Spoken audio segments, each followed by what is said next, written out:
செங்கோட்டையன் அவர்களே, சிந்திக்க வேணும் என்று நாக்கு இருக்குது, வாக்கு பேசுனே, அசிங்கமா போய் ரோட்ல நடக்க முடியாது. அத்தனை ஆதாரத்தை வச்சிருக்கிறேன். சும்மா நினைச்சிட்டு இருக்கேன். முதலமைச்சர் இருக்கும்போது நீ போட்ட ஆட்டமெல்லாம் எங்களுக்கு தெரியும், எல்லா ஆட்டமும் தெரியும் தேம்பா. நீ யாரெல்லாம் எப்பப்ப கேஸ் இருந்தது எல்லாம் நான் முதலமைச்சர் இருக்கும் போதே எடுத்து வச்சுட்டேன். நீ என்னைக்கு பிடிஎம் செயல்பட ஆரம்பிச்சியோ அன்னைக்கே நான் உஷாராயிட்டேன். இன்னைக்கு எப்படியா இருந்தாலும் இந்த அண்ணா திமுகவை வீழ்த்துவதற்கு திமுகவோட கூட்டு சேர்ந்து சதி செய்யறன்னு எனக்கு தெரியும். அதனால ஜாக்கிரதையா நீங்க பேசணும்.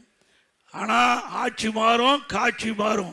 ஆட்சி மாறுகின்ற பொழுது நீ தாக்கு பிடிக்க முடியும். உன்னை பத்தி எனக்கு நல்லா தெரியும், எப்படிப்பட்ட ஆள்னு நல்லா தெரியுமில்ல.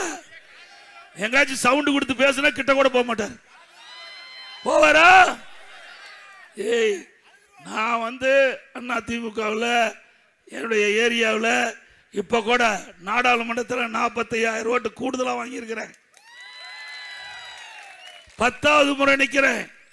10வது முறை நின்று 45,000 ஓட்டு. 2024 நாடாளுமன்ற தேர்தல், 2021 சட்டமன்ற தேர்தல், 9வது முறை நிற்கும் போது 10வது முறை நிற்கும் போது 94,000 ஓட்டு வித்தியாசம் ஜெயிச்சிருக்கிறேன்.